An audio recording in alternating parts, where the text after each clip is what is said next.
Welcome to Dishing Up Nutrition, brought to you by Nutritional Weight and Wellness. Each week, we bring you a radio show or podcast on a variety of different health topics that are affected by what you're eating, so your nutrition. We talk about osteoporosis, acne, PMS, menopause, heart disease, and of course about weight loss. So we've got you covered head to toe, literally your head. We talk about mental wellness and dental health, and we go all the way down to your feet with plantar fasciitis. Mm-hmm. Today, we have more of a new topic to discuss, and we're going to talk about how healthy fats are used for the treatment of epilepsy. I am Teresa Wagner. I'm a registered and licensed dietitian, and I am in studio today with Leah Klein-Schrodt. Yeah, great. Good job. I don't know why that vowel at the end of your name always throws me back. You're not the only one, trust me. Leah is also a registered and licensed dietitian.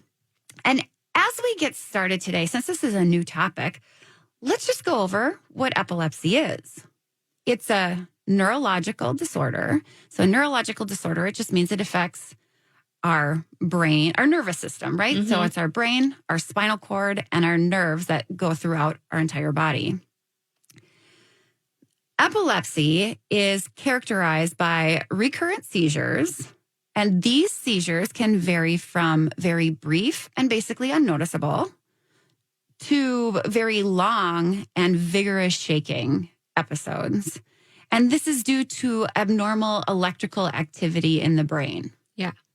Yeah, exactly. And one way I like to think about that, and maybe this will resonate with some of the listeners, is if you've ever gone to a fireworks show and, okay, they shoot off the fireworks, for 20 minutes or so, and then all of a sudden there's that grand finale at the end. And they shoot off all the fireworks all at once. There's not really necessarily a rhyme or a reason as to which ones explode first. It just, they kind of all go off at once. Well, that grand finale type of situation, that's what is kind of going on in the brain at that point. Those brain circuits get overloaded at any one given time, like too much electrical activity, kind of this surge of electrical activity. And then that results in those seizures. And exactly like you said, Teresa, like they might be very minor, or it might be a very major episode. Yeah, that's a good way of visualizing it. Yeah, absolutely. So yes, and I am so excited to do this topic. Like you said, Teresa, we've never covered epilepsy actually on Dishing Up Nutrition. We might have mentioned it here and there on a show, but never actually done a little more in-depth dive into what can we do nutrition-wise for that? And as we were preparing for the show, I actually came across this rich history actually of nutrition and the connection with epilepsy. So I just wanted to share a little bit of that history because we both thought it was actually really interesting. For much of history, seizures and epilepsy, they're this deep mystery as to where they came from and how to treat them. Somewhere along the way, and I mean, we're going back into millennia, into the BCs, a couple of healers discovered that if you make a person fast, so you take away all their food for, maybe a couple of days or a couple of weeks, people's seizures went away. So people who were afflicted with seizures and epilepsy, they probably didn't even call it that at that point, but their seizures went away.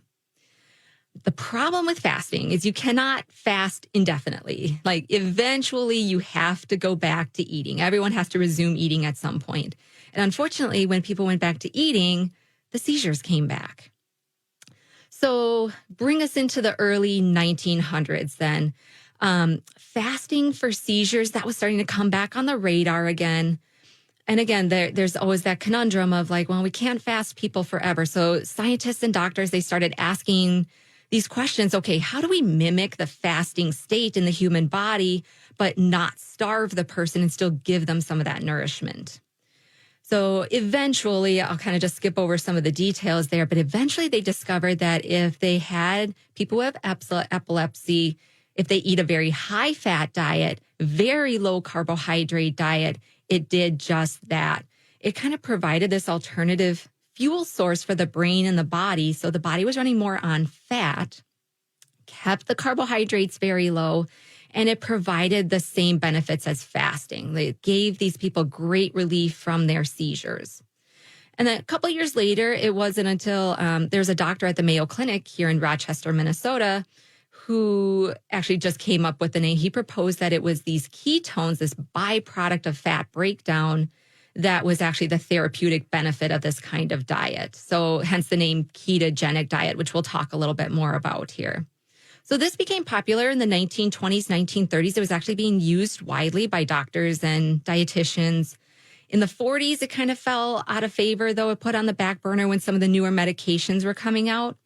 And then in the 1990s, it came back on the radar again with this Hollywood producer whose son was having 100 seizures a day, and from a very young age, diagnosed with epilepsy at 1 year old. They tried everything under the sun, found a ketogenic diet. Within 48 hours, his son's seizures had disappeared. And he made it his mission then that he was going to bring this to light and use his kind of pull in Hollywood to make this widespread and to just disseminate this knowledge worldwide even. So Right, because between the 40s and the 90s, basically the ketogenic diet was forgotten about. correct. I mean, it was hard for this producer to find this. Yes. Yep. He had to dig and he went through everything else first. They tried all the things and finally just kind of stumbled upon this.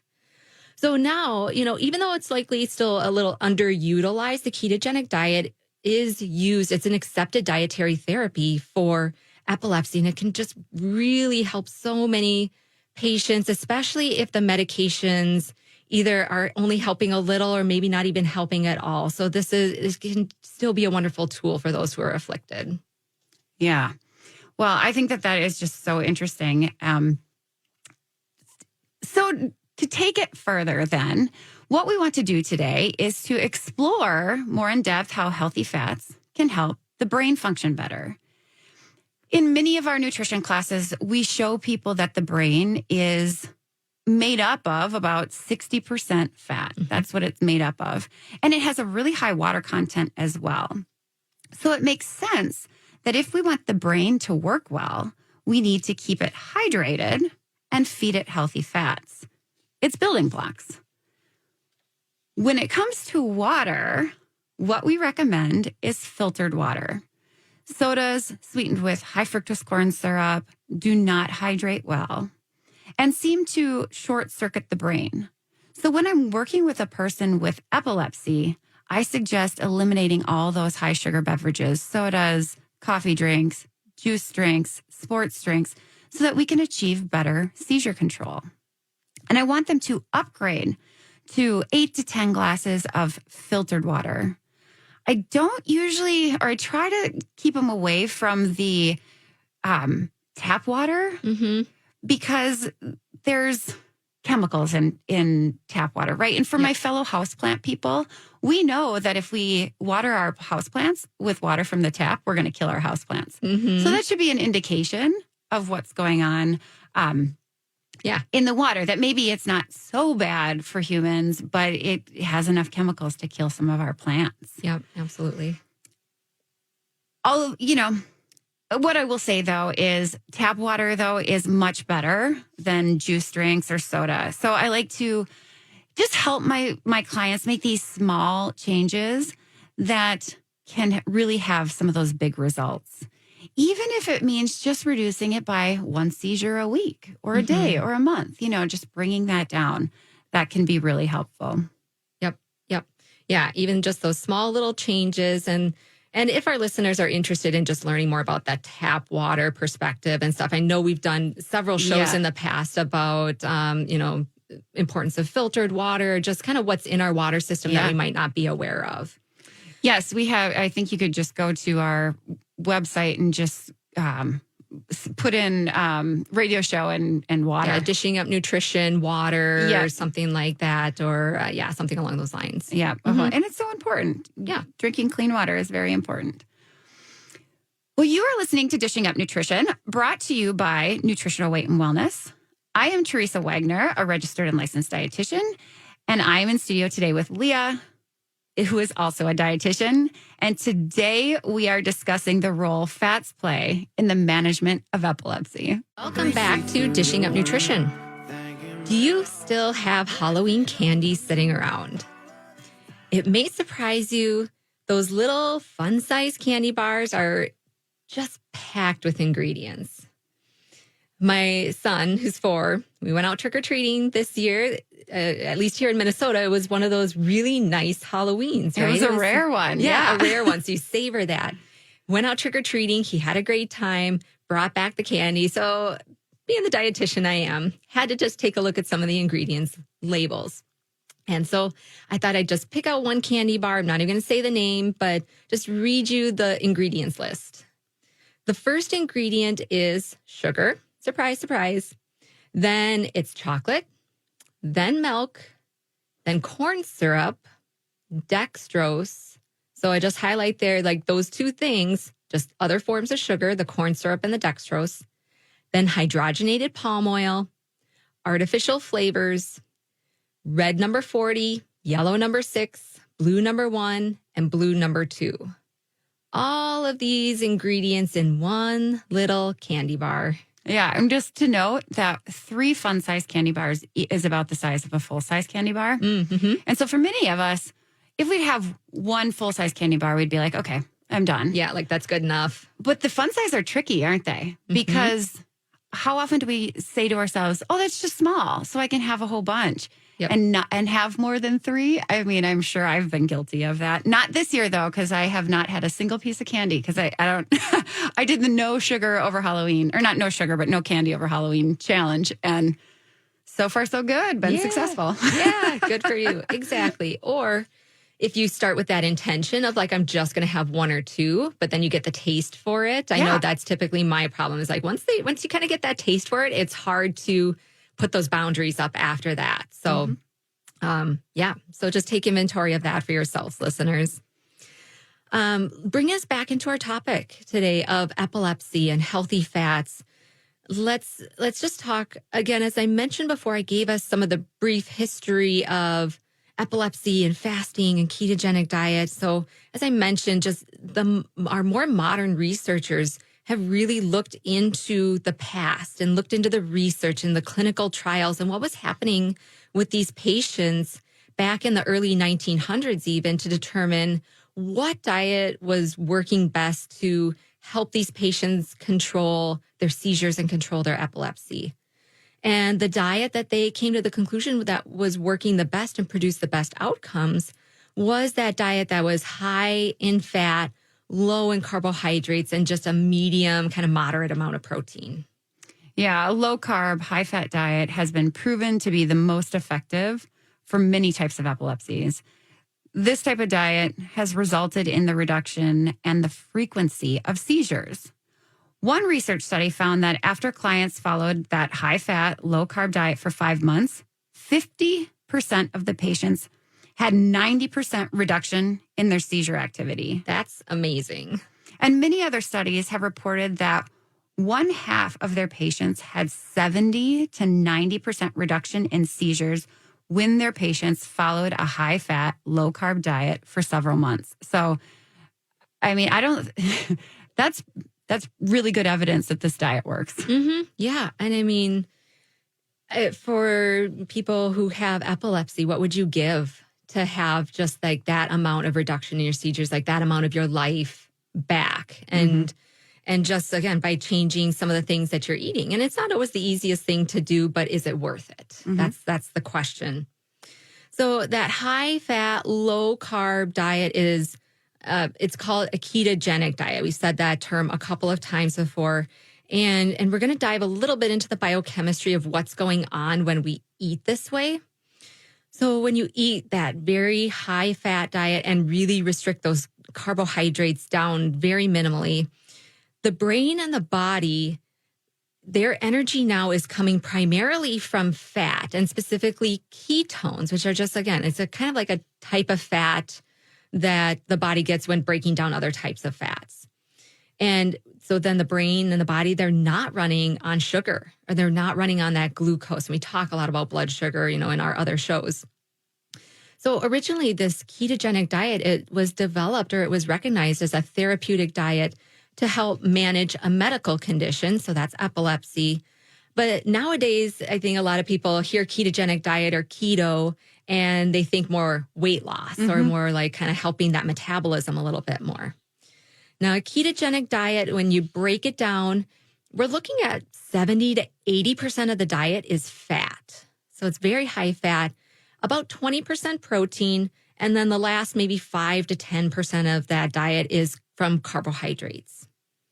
Now, in the past, many doctors specializing in the care of children with epilepsy recommended this ketogenic diet to help those children out. For many, it really did. Teresa, you just mentioned a couple of research studies that said, at least for at least half of the patients who try that ketogenic diet, it dramatically reduces kind of like that overactivity in the brain. And nowadays, it's for adults also. This is for kids, it's for teenagers, it's for adults, it's for everybody who suffers with epilepsy. So we've had clients, I know I've worked with a couple and I'll talk about them later. I've worked with a couple clients recently, have that epilepsy diagnosed, and we've been working on what can we do to help just kind of protect that brain a little bit more. Yeah. And it really, talking about that biochemistry a little bit, when carbohydrates, so foods that break down into sugar, are kept very low, the body adjusts. It's like, well, we don't have sugar anymore, so what are we going to do? It adjusts by using ketones for energy. Restricting carbs, what it does is it prompts the fat cells, so the fat cells in your body, to release the fatty acids, the things that make up those fat cells. Yep. So it releases those fatty acids, which then go to the liver, and they get converted into ketones. The brain loves ketones for energy. It's like high octane fuel or premium gas for the brain. Unfortunately, eating carbohydrates prevents the body from making ketones. So then rather than being able to use that high octane brain fuel, those ketones, it has to use, like there's no other choice. It has to use the regular unleaded gas, basically, for fuel, which is the sugar, right? So the brain just loves that for energy. As with any health condition, of course, food matters. And when I'm working with clients, I like to look at the big picture of health. The ketogenic diet has been shown to be effective over time to help manage epilepsy for many patients. In fact, like we were saying, research has found that 40 to 50% of children who follow this type of diet have 50% fewer seizures. This style of eating produces great results, but it is not easy to follow, especially for children. And frankly, it's not easy for adults either. With any health problem, we try to consider all aspects of the quality of food and drink. At the beginning of our discussion, I shared that the brain is made up of water and fat, and the quality of the water that we drink matters. The quality of the fat we eat matters. Soda has water in it, but it's not good for the brain. Chicken nuggets contain fat, but what it's deep fried in is refined oils. So that's damaged fat. It's not good for the brain. So to reduce seizure activity, it is important to reduce those brain stressors, such as the soda and the refined vegetable and seed oils. The refined vegetable. Easy for you to say. And seed oils, yes. One of the first steps that we can do is to, eliminate the soda, eliminate those fried foods. Have water on hand to drink, because sugar and chemicals in sodas and other drinks like that, they excite the brain and increase the potential for that seizure activity. Yep, exactly. Yeah. When you just, again, overload that sugar, then it just, again, causes those brain surges and can create more seizure activity or just more of those episodes. Yeah. And when clients make that connection between what they are drinking and how their brain operates or how many seizures they have, that's a huge motivator to make some of those changes, right? And maybe start carrying around that water bottle, or maybe you really do start to look at what's in your refrigerator or what am I bringing into the house that might be, again, just overloading that brain with the sugar, just exciting that brain a little bit too much. Yeah. Yeah, absolutely. Yeah. And as a mom, that's something that I'm very conscious of with my kids. And one substitute that I'll do, again, I have a 4-year-old son. I'll give him a little of like our key greens and put that in some water. So you get that little bit of sweet. Yeah. But, what a great idea. Yeah. But again, like a little dose of some fruits and vegetables, some antioxidants, and he loves the taste. So it's a great way to just have a little treat, but not overload his little brain with sugar. Right. It's water with a little bit of nutrients in it. Yep, totally. Exactly. But he doesn't know that. Nope, he doesn't need to know that just yet. We understand that we are all so busy these days that we don't have time to cook homemade meals from scratch every day. If you're looking for inspiration for simple, real food meals that will last through the week, we invite you to join our chef, Marianne, for a virtual cooking class called Batch Cooking for Simple Dinners. It's this Wednesday at 6 p.m. Those who have taken a class with Marianne know how she uses her wealth of knowledge to inspire us.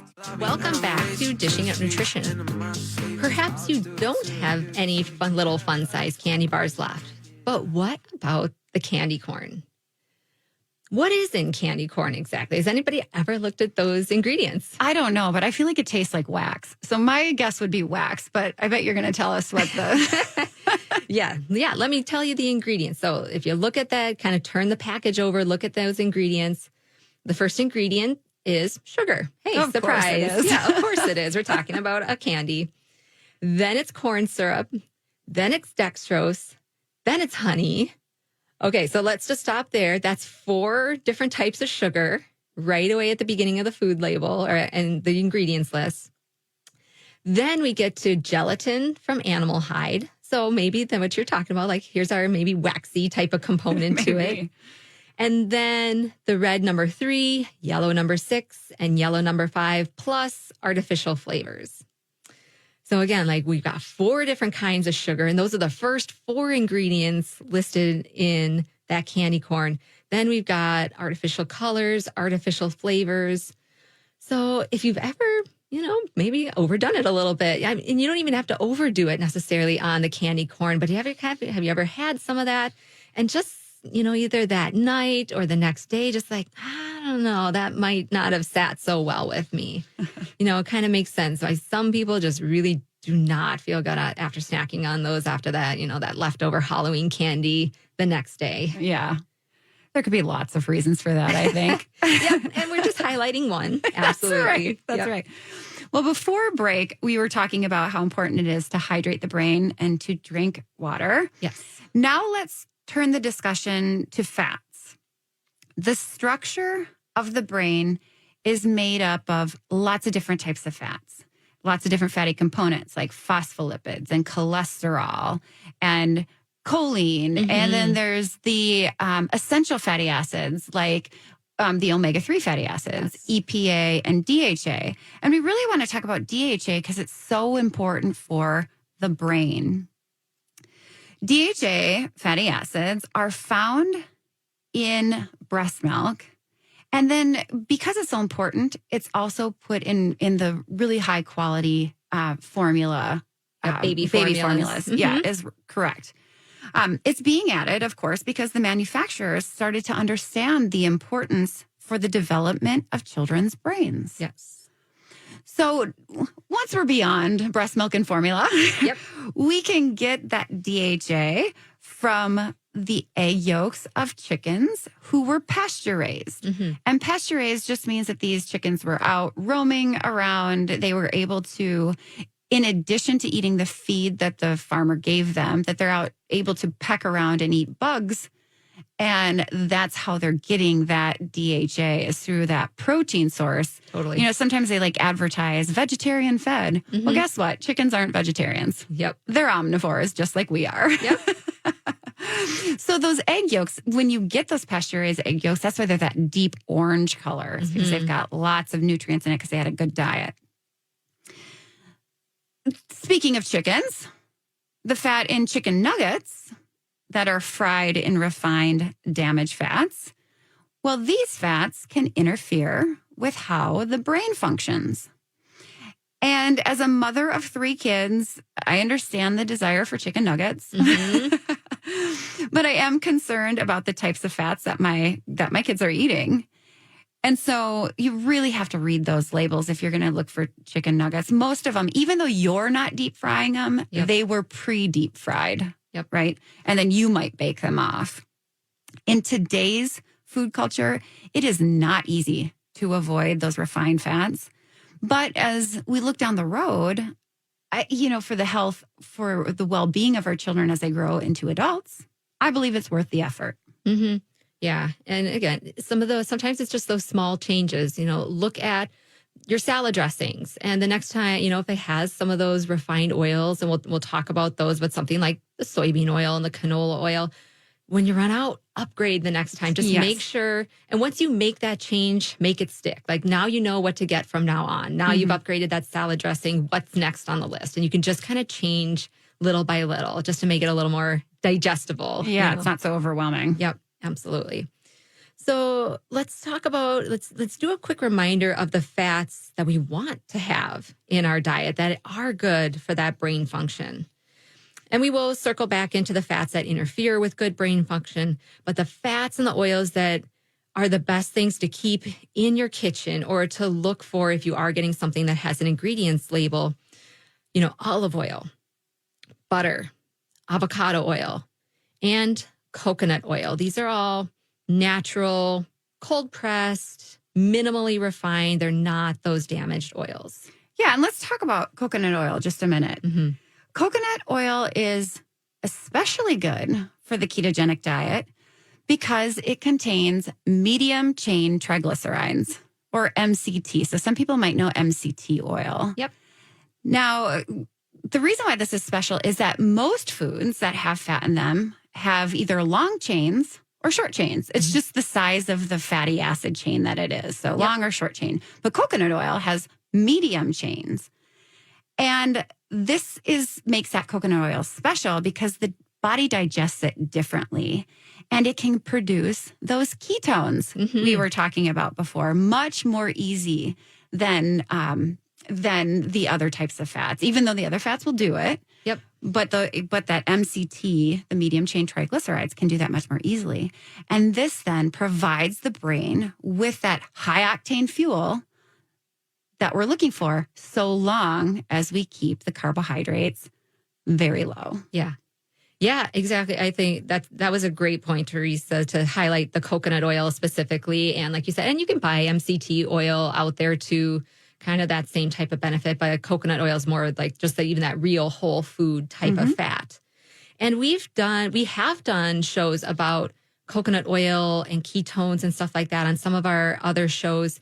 I know you and I were talking before. We remember we've had Dr. Mary Newport on at least 2 of our shows, I believe, in the past. And her most recent one was from February 23rd of 2019. So just a few years ago. And the topic of that show was ketogenic diets for Alzheimer's disease and Parkinson's. So, for, again, our listeners out there, we are specifically focusing on epilepsy in this show, but the ketogenic diet is really being utilized for other neurological or kind of brain disorders, including Alzheimer's and Parkinson's and some of those other things. Mm-hmm. So if you're checking the labels of most packaged foods, boxed foods, processed foods, such as crackers, the salad dressings that Leah mentioned, Pop-Tarts, mac and cheese, even bread, you will find that they contain those refined damaged fats. If it says soybean oil, sunflower oil, or vegetable oil, you don't want to be eating that food. These are the fats that interfere with the functioning of the brain. Also, most pizza, whether it's at a restaurant or if you buy it frozen, contains one or more of these refined damaged oils. When we eat these damaged fats on a regular basis, the cell receptors can start to dysfunction. And in a sense, there's a breakdown on how the brain can communicate. So if you have any neurological condition, like we're saying, epilepsy, Alzheimer's, Parkinson's, this is especially important. Sometimes there's that minor breakdown, and other times it's more of a major breakdown. It's almost like those messages, they're getting all scrambled. Yeah. Yep, exactly. Or again, like it's like that grand finale of fireworks coming out all at once. Yeah. Yeah. Yeah. So I wanted to just talk about a couple of those clients that I've been seeing recently who came to me to change their nutrition to help their epilepsy. And it was really helpful. They were both actually already kind of bought in on the nutrition piece by the time they came to see me. So they were already like their ears were already peaked or perked and they were tuned in. That's really helpful. Yeah, it's super helpful. And that's not always the case, but it is super helpful. So one of my clients had actually already jumped full bore, kind of both feet in with that ketogenic diet approach. She was keeping her carbohydrates very, very low, high fat diet. And she had actually just been diagnosed with epilepsy within the last year. So she kind of took this info, ran with it. And she noticed a huge difference just in how her brain was functioning, how she was feeling. She did lose some weight also. So, she was happy with that. But one thing that I thought was kind of interesting was at one point, after she had been on the ketogenic diet for a couple of months, she had to go in for a study to try to induce a seizure. I don't remember what that reason was necessarily, but they did that testing and they could not induce that seizure. So I was like, I wonder just how much of that protective effect on the brain that ketogenic diet was providing her already. Yeah, that's so interesting. Mm-hmm. And there was one other thing I was going to say about her, but it kind of slipped my mind. So I'll circle back to it if I think of it. So she's been doing really well. We've been making some tweaks so that she is still sleeping better and having good gut health and things like that as well. But she is doing a great job. And I'll kind of launch into another one before our break. I have another client who was diagnosed with epilepsy actually as a teenager. She had brain surgery a couple of years ago, which really actually helped her seizures. But now she was looking to see, she kind of made this connection, the more processed foods that she ate, the more she tended to, for her, it was aura. So kind of like a pre-seizure warning type of thing. She noticed that the more sugar and more processed food she ate, the more aura she was getting. And I do want to talk just a little bit more in depth on her story because I think it's really interesting, but we do have to do our third break quick. You are listening to Dishing Up Nutrition.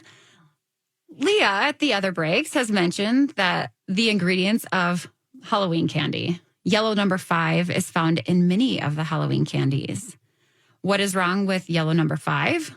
Well, let's just look at the European Union. Their Food Standards Agency has deemed it unsafe for kids, and foods containing yellow number 5 require a warning label.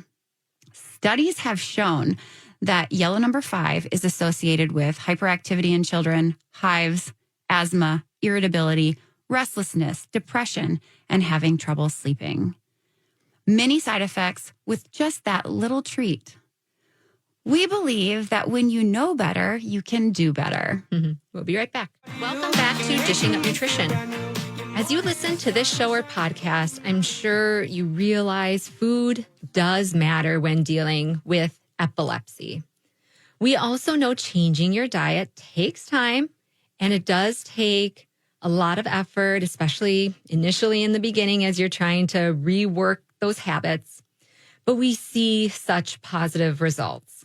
We encourage you to make several appointments so we can structure a plan just for you. If you are thinking, if anything in the show has resonated for you, even if you don't have epilepsy and you're just thinking, I need to make some changes with my nutrition to better my health, you can give us a call at 651-699-3438 and just look at our schedules, set up a time, meet with a specific counselor if that's what you want to do. And in the meantime, if you have questions specifically for me, I'm Leah Kleinschrodt, and you can email me. I work at our Woodbury office. So you can email the office, and that is woodbury@weightandwellness.com. All right. So bringing us back into our topic, I was talking a little bit about two of the clients that I've worked with recently who came to me for epilepsy. And the second one I was talking about, for her, she hadn't gone full bore into keto. she was just noticing that there was this big connection just in the amount of like the processed foods and the sugars that she was eating and how that was impacting how many auras she was having at any given time. And really this connection for her, I wanted to point this out, this connection for her really became very pronounced because she spent a couple of months studying abroad in Europe and only had 2 auras that entire time that she was gone. She came back to the United States and had 6 auras within the first month. Oh, wow. So for her, she was like, I really think there's this big connection just with like the types of foods that I was eating, just a little more homemade, less processed over in Europe. And just the foods are different over there versus coming back here and getting just more immersed into that standard American diet type of culture and just noticing that uptick in her auras. Mm-hmm. So I thought that was just really interesting. And she had already made that connection for herself by the time that she and I had met. So, as we talk about epilepsy, connection to nutrition, ketogenic diet, high fat diet, I mean, this is something, again, some of our clients, again, my one client was able to jump right into that ketogenic diet, both feet, and was able to follow this very carb restrictive eating plan and she's been doing this for almost a year now, for about 9 months or so. While others might not even necessarily need to go that far down that rabbit hole. They just might need to cut out some of those processed foods, balance their blood sugar a little bit better, maybe going gluten-free or looking at some of those other more inflammatory type foods that might, again, just be overexciting that brain.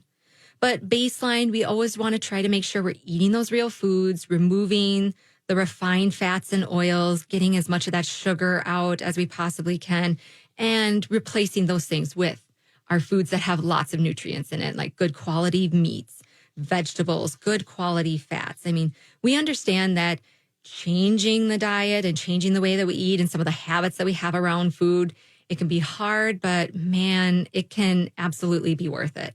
Right. And Leah, don't you think that there is some confusion about what carbs are good to eat and what carbs we should be avoiding? All the time. Right. Because I think that there's this idea that carbs are bad. Yep.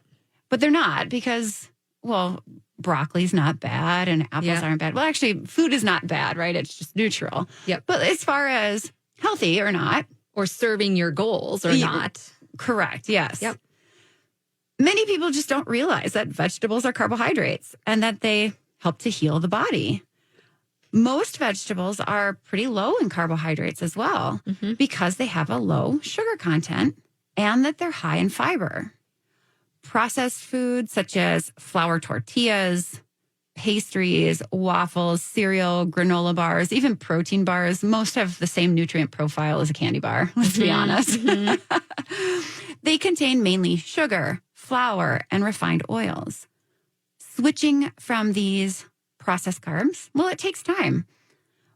But clients tell me that once they make that switch, their energy improves, their weight goes down, they think and sleep better. And like your client, her auras go away or the seizures are reduced or eliminated. Yep.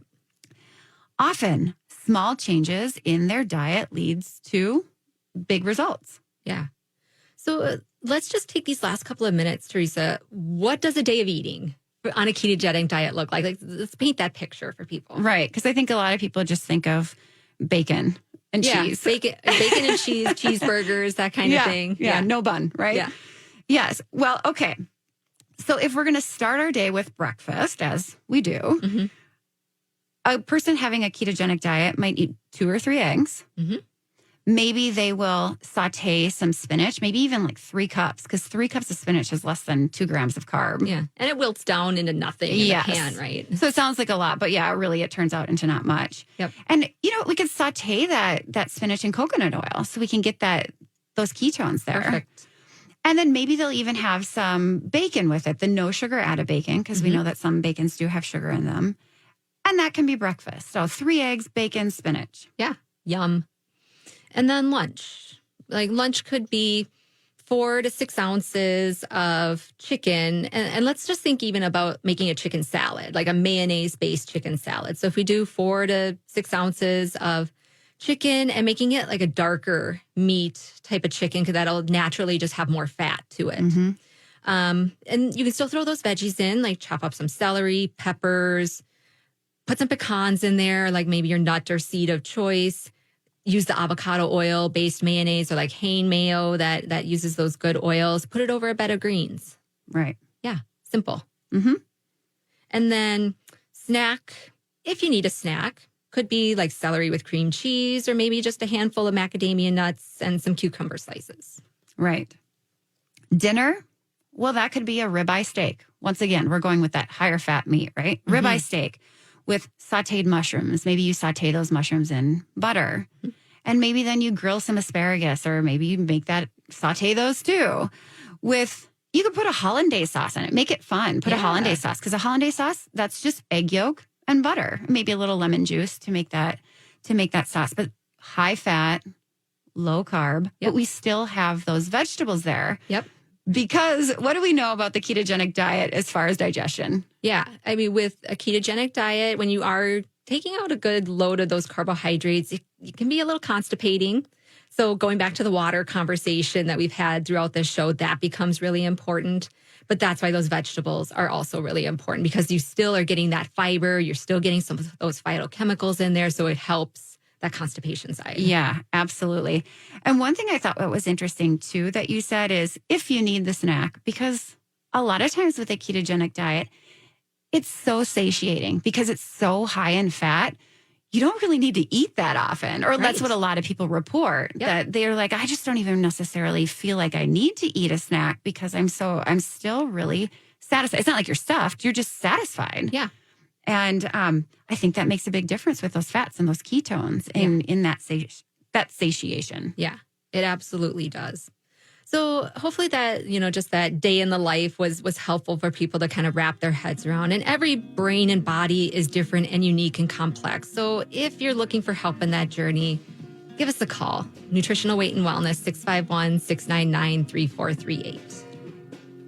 Our goal at Nutritional Weight and Wellness is to help each and every person experience better health through eating real food. It's a simple yet powerful message.